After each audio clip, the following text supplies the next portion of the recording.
Chapter 17. The Great Conversion. Personal sorrow must not intrude on affairs of state. Jadwiga had been early schooled never to permit grief to interfere with her responsibilities. Wawel Courtyard continued to witness a succession of arrivals and departures, and though the queen did not participate in the muted festivities, she encouraged her court to do so. During these days of mourning, Elizabeth was with her more frequently, and Constance and the others daily found ways of expressing their sympathy. She and they were working zealously now on the altar furnishings and vestments to be sent to Lithuania. After busy hours, they often walked in the early twilight in the gardens. An accustomed path was that along the side hill, dropping down toward the gate leading to the Franciscan orchards, the tree-shaded path they had traversed so joyously when William was in Krakow. On certain days, the king came to the queen's apartment to breakfast with her, partly to cheer her, partly because he wanted to talk over with her the plans for the great evangelization, and also because he found her appealingly lovely, robed now in severe black, with her marvelous hair falling loose over her shoulders. But though at such times Jadwiga felt his adoration of her, she could not give again what had been given. She felt for the king something akin to what she had felt for her father. It was religion which more than all else united them by its mystic bond. This, on her part, took the place of love. Just humanly they needed each other. Both were surrounded by their suites, living most of the day in the presence of others, holding conferences, listening to counselors. But after all, this was their kingdom, and since in it they were both strangers, in reality they had but each other. During these first months, she, in her warm and generous youth, was eager to give, he equally eager to take, to learn. However rough or crude his ways, beneath them was an intense desire not to be different, which meant constant adaptation. He was taking on a protective coloring. On such intimate mornings, king and queen discussed those small matters which are the essentials of royal as well as of other cooperative living. They exchanged reports of their kitchens, of cooks and tailors, of the health and behavior of their courts. They chatted about late visitors and last gifts. Jadwiga's training at Buda had prepared her to direct with a live interest the housekeeping of her part of the chateau. She had great pride in the books in which expense items were meticulously recorded. Moreover, she had a natural feminine pleasure in discovering and satisfying her husband's preferences, and for their informal breakfasts she might produce his favorite platter of scrambled eggs heaped with sausages, honey, and pears and other fruits. Even in the private apartments, plates, linen, food, garments were brought to the king only by trusted aides. He wore defensive Christian relics and still pagan amulets, and held to his belief in his luck. But vigilance, hacked to be thousand-eyed poison, was a familiar weapon, employed with especial success in loosely held Lithuanian territories. Life here was not soft. Danger was never absent.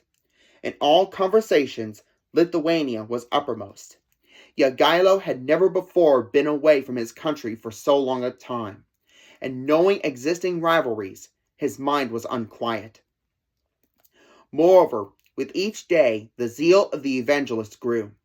The neophyte who was attending 3, sometimes 5, masses a day, and taking sacraments, was impatient not only to keep his promise, but also for his new religion's sake to convert his people.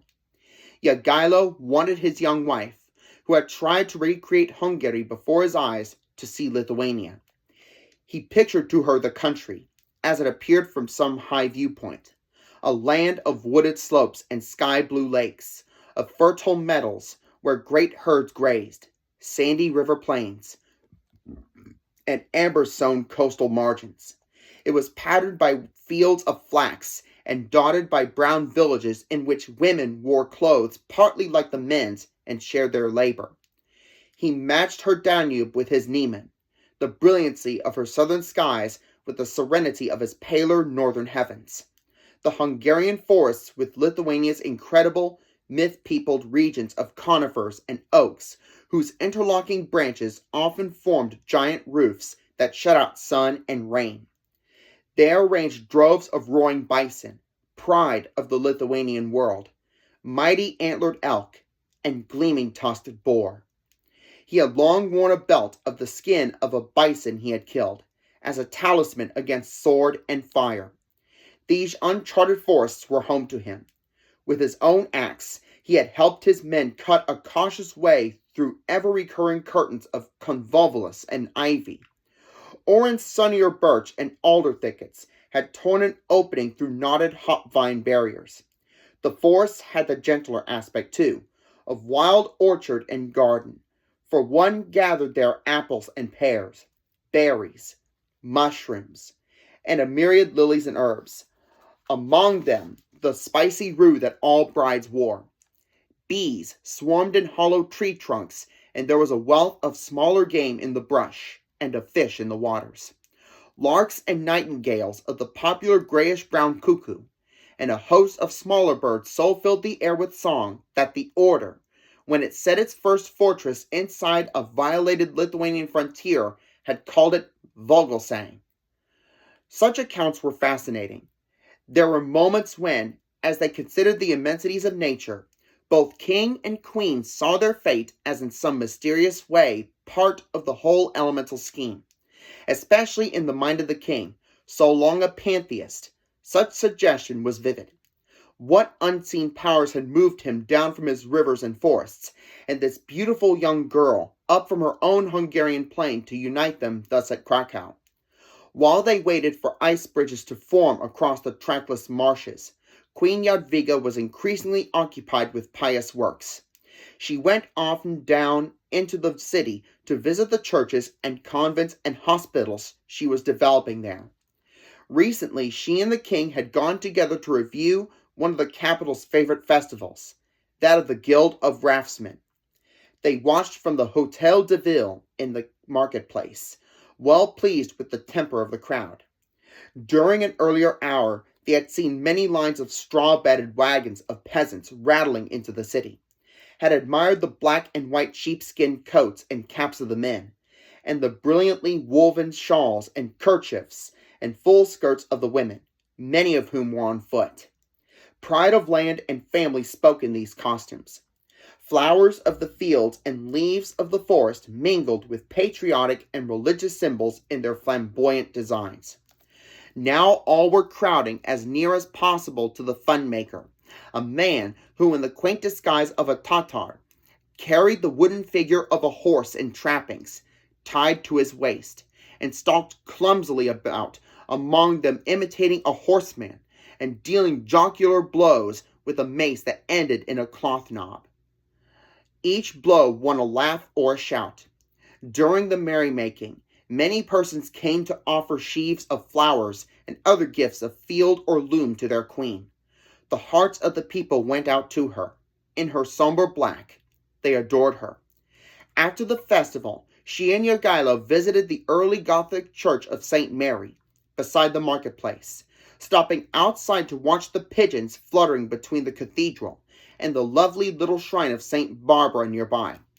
2 men and a woman, being punished by Krakow for immoralities, were chained by an iron collar set in the church wall for that purpose, and Jadwiga was moved by their gestures of appeal. This was a customary punishment for offenses against morality or ecclesiastical laws, as was whipping or being exposed in a cage. In more serious criminal charges, after the jury had heard the witnesses, the prisoner was cast into a dark cell below the town hall, at the farther end of the square. From there, he was conducted by the executioner and his assistants to the torture chamber, known as the Kabat, where he was thrice tortured to force confession. Then the judge gave the verdict, and the accused had yet to be tried by ordeal. If found guilty of an offense punishable by death, he was taken outside and beheaded with a magnificent sword, or hung or broken on the wheel, burned or otherwise dispatched. Jadwiga suffered whenever an execution took place. She had already interceded and was often in the future to intercede with the Krakow Council for the condemned, for it was the city council which administered this medieval justice. Inhuman as it was, it had been lifted from much more irregular practice by Casimir the Great's codification of laws and establishment of courts. And both Jadwiga and Jogailo were determined to carry forward these and other reforms in trial and punishment. They particularly wished to increase the powers of the Supreme Court, which sat in Krakow. They had frequently to go beyond the capital to honor popular feats like this, or to receive allegiance, grant privileges, and perform other official business. From the beginning of their reign, they worked tirelessly for the development of a unified Polish state, which must go hand in hand with the larger movement of the Polish-Lithuanian Union. And nothing helped more in this effort than their personal presence among their people. By January, the northern winter was so far advanced that ice had built glittering passageways across the miles of lake and marsh that separate Poland and Lithuania. At last, Jogailo could make ready to start on his mission of evangelization. Hardly a Christian Pole, but would have pressed for a place in the pilgrim line had he thought he could win one. Group by group, the fortunate ones assembled. Among them were all the relatives who had lingered in Krakow, the two dukes of Mazovia, and many other nobles, Archbishop Bodzanta, Bishop John Jadwiga, representatives of the higher clergy, and a great company of Franciscan monks whose fraternity had fertilized Lithuania's pagan soil with their blood. Many priests carried little bags holding incense and burners and other ceremonial accessories. What would there not be to do when a whole people was brought to Christ? With all of these, the king was ready to set out for his homeland. Prince Vytautas and Skirgailo and other Lithuanian nobles had gone ahead to make advanced preparations and to receive the royal company. Krakow had scarcely slept during the days preceding the departure. The very horses seemed to sense the importance of this journey.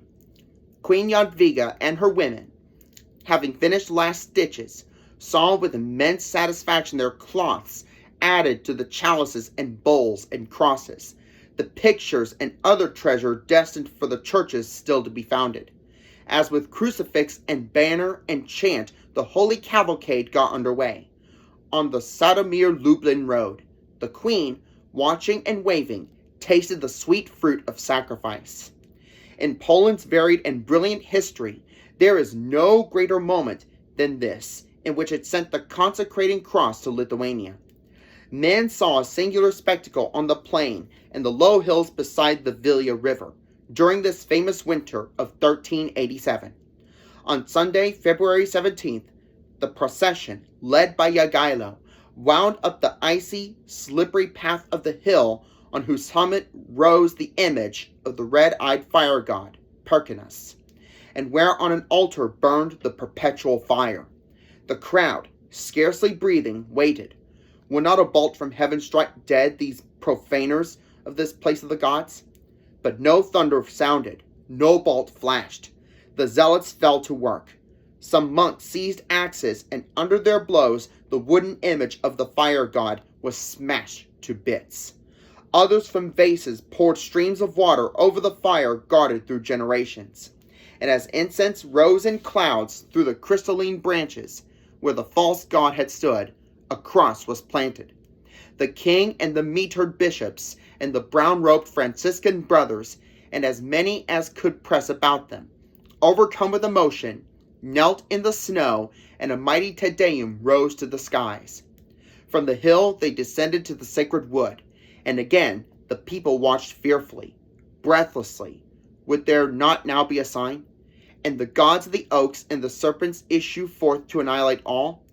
Priests brought the holy oaks crashing to earth and killed the sacred serpents. And there was no sign. Always the tense crowds tried to keep their eyes on the chief stranger priest in gold vestments, with a mitre on his head and a crucifix in his hand, leading the others. Then the procession wound toward the riverbank, and the work of glory proceeded. Here was a ruler personally undertaking to convert his people, for Jadwiga assisted in proclaiming the new religion himself first beside the Vilja and thence outward among the congregated multitudes. He who knew the language and the customs of his Lithuanians everywhere interpreted for the missionaries. As the thousands surged forward for baptism, priests were lacking to serve them individually, and converts had to be taken to the river bank in groups. After baptism, they were given Christian names, and many, especially among the older people, received from the king white linen mantles, symbols of the new purity. He had brought these from Krakow along with other gifts, for after the long autumn festivities, supplies in the north were low, and it was well to carry along corn and other welcome necessities. To facilitate name-giving, one whole group was christened with the name of John, another with Stanislaus or Paul. Others became Catherines or Margarets or Dorotheas. 30,000 were baptized in this way, as from all the region rose the triumphant chants and prayers of the clergy, to whom the heavens seemed to be opening. The pagan temple near the royal chateau was destroyed. Beside the ruins, Jadwiga laid the cornerstone of the Catholic cathedral. Here, early on this Holy Sunday, he had the same Mass read that was read at his coronation. Then from Vilnius he rode out far over the land, spreading the good work. The bishopric of Vilnius was created, with parish churches at Krevo, Mezagalola, Mielniki, and other towns, 7 in all. At first, bishop was the Franciscan Vasil, a Pole and a former confessor of Jadwiga's grandmother. Soon afterwards, Rome, which had for so long and until so recently urged crusades against the Saracens of the north, sent a message to the one-time outcast chief. "We are very happy," wrote Pope Urban VI, "that so great a number of pagans had received the Holy Spirit." And then men fell to carving wayside crucifixes and shrines, and women to embroidering. How many churches and chapels and cloisters must be built? How many feasts instituted? How many chalices and monstrances and banners be made ready? Here was something tangible and easy to perform, but suddenly to cease consulting the gods of their fathers and to approach this new God, that was a different matter. Nor did Jadwiga stop with the mere fulfillment of his promise. On similar occasions, rulers have used religious reform to augment their own power. He, however, did not take, but gave. 3 days after he laid the foundation of the cathedral, in a chateau beside the Vilja, he signed an edict, a document remarkable in its conciseness and force, which became the charter of Lithuanian liberty. It secured to all his people property rights and equality before the law, and assured them a share in the results of their labor and in the joys of the family. A man could now dispose of his possessions, and a father marry his daughters and relatives as he wished, and transmit his property to his widow or his children. Jadwiga's subjects were freed in the future from all forced labor for their princes and held responsible for only such works of general utility as the construction of fortresses and for military service. In addition, judges were to be appointed for all the country who must, without the intervention of the Grand Duke, receive complaints and pronounce decrees as under the laws operating in Poland. Thus, in this tremendous hour, the Lithuanian became not only a Christian, but a citizen. And all this was brought about in peace, without the unsheathing of a single sword, simply as a consequence of Jadwiga's sacrifice. This was her victory and her reward.